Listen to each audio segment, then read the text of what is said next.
और बुलेटिन की शुरुआत एक बड़ी खबर के साथ करते हैं। दिल्ली अग्निकांड में 21 लोगों की जान चली गई और 26 घंटे बाद मुख्यमंत्री मौके पर पहुंची। लेकिन बड़ा सवाल यही है कि पहले से इन मामलों में सावधानी क्यों नहीं बरती जाती है, लापरवाही क्यों होती है? क्योंकि 2019 में करोल बाग में ऐसा ही मामला सामने आ चुका है और एक बार फिर से दिल्ली अग्निकांड जिसमें 21 लोगों की मौत हो गई और इन मौतों के बाद गुनहगारों की तलाश जारी है। हालांकि अब तक सिर्फ होटल मालिक लवकेश को ही दिल्ली पुलिस गिरफ्तार कर पाई है, लेकिन अब तक असली जिम्मेदारों की पहचान तक नहीं हो पाई है। गुरुग्राम के एक चार्टर्ड अकाउंटेंट का पूरा परिवार इस अग्निकांड में तबाह हो गया, लेकिन दिल्ली की मुख्यमंत्री रेखा गुप्ता दिल्ली में रहने के बावजूद 26 घंटे तक लापता रही और 26 घंटे बाद मौके पर पहुंची। बड़ी खबर से शुरुआत। 26 घंटों बाद घायलों से मिली है दिल्ली की मुख्यमंत्री रेखा गुप्ता। मैक्स अस्पताल में घायलों से मुलाकात की है। आखिर इतने घंटों तक कहां थी मुख्यमंत्री? मैक्स में घायलों से सीएम ने मुलाकात की। मालवीय नगर अग्निकांड में 21 लोगों की जान चली गई। कई लापरवाही की बातें सामने आ रही हैं। एग्जिट एंट्री गेट एक ही था, वेंटिलेशन की कोई व्यवस्था नहीं थी। लाइट जाने के बाद इलेक्ट्रॉनिक गेट बंद हो गया, जिसकी वजह से लोग फंस गए। भीषण आग लगी। कई विदेशी नागरिकों की भी जान इसमें चली गई है और गुरुग्राम का तो एक पूरा परिवार तबाह हो गया। ये तस्वीरें आपको दिखा रहे हैं। 26 घंटों बाद घायलों से मुख्यमंत्री रेखा गुप्ता मिलने गई और बताया जा रहा है कि अब इसके बाद मंत्रियों के साथ वो बैठक भी करने वाली हैं। बड़ा सवाल इसलिए क्योंकि ये पहला मामला नहीं है, इससे पहले भी कई मामले सामने आ चुके हैं।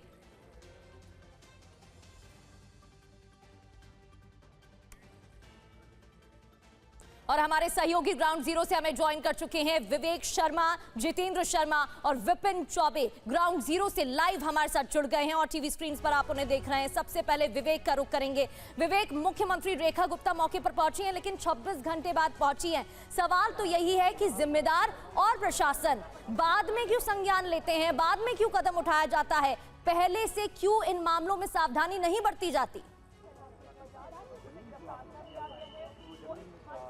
देखिए, बात की जाए तो तकरीबन 26 घंटे के बाद दिल्ली की मुख्यमंत्री रेखा गुप्ता मैक्स हॉस्पिटल में घायलों से मिलने के लिए पहुंची, लेकिन विपक्ष के द्वारा, आम आदमी पार्टी या फिर कांग्रेस के द्वारा ये सवाल उठाए जा रहे हैं कि आखिरकार क्या 26 घंटे बाद फुर्सत मिली, उससे पहले वो मिले क्यों नहीं है? जिस दिन ये वारदात हुई उसी दिन मुख्यमंत्री को मैक्स हॉस्पिटल में जाना था और वहाँ पर पीड़ितों से मुलाकात करनी थी। साथ ही सवाल ये भी उठ रहे हैं कि मौका वारदात यानी कि जिस होटल के अंदर आग लगी थी उस जगह पर मुख्यमंत्री क्यों नहीं आई? सवाल कई खड़े हो रहे हैं। दिल्ली सरकार की कार्यप्रणाली पर कई सवाल खड़े हो रहे हैं। एमसीडी की कार्यप्रणाली पर लगातार सवाल खड़े हो रहे हैं। मुख्यमंत्री ने कहा है कि जांच की जाएगी, जो दोषी पाया जाएगा उस पर सख्त कार्रवाई की जाएगी, लेकिन समय रहते एक्शन क्यों नहीं लिया गया? लगातार यही विपक्ष सवाल पूछ रहा है। उनका ये कहना है कि पहले एक्शन क्यों नहीं लिया गया? जब ये सारी चीज़ें चल रही थी, जब अवैध रूप से निर्माण किया जा रहा था, होटल के अंदर कमरे जो है ज़्यादा बनाए गए थे, तो उस वक्त ये लोग क्या कर रहे थे?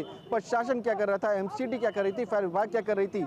एनओसी की बात की गई, तो क्या चीज़ें हैं, क्या अवेलेबल है डॉक्यूमेंट्स, पहले क्यों नहीं चेक किए गए? और यहाँ पर बड़ी काफ़ी तादाद में गेस्ट हाउस चल रहे हैं, जो कि बेसमेंट के अंदर भी कमरे बने हुए। तस्वीरें मैं आपको दिखाऊं तो आप देखेंगे कि मेरे ठीक सामने आपको वो होटल नज़र आएगा जो कि आग के हवाले हुआ था और 21 लोगों की दर्दनाक मौत हुई थी। उसके ठीक साथ में आपको एक और होटल जो है वो नज़र आएगा और यहाँ पर भी काफ़ी तादाद में लोग जो हैं वो रहा करते थे। यहाँ पे गेस्ट पहुँचे हुए थे जो कि विदेशी मेहमान थे। सवाल यही खड़ा हो रहा है कि यहाँ पर कार्रवाई के नाम पर कुछ भी क्यों नहीं किया गया? यहाँ पर एमसीडी की टीम क्यों नहीं पहुँची? फायर विभाग की टीम ने यहाँ पर ऑडिट क्यों नहीं किया?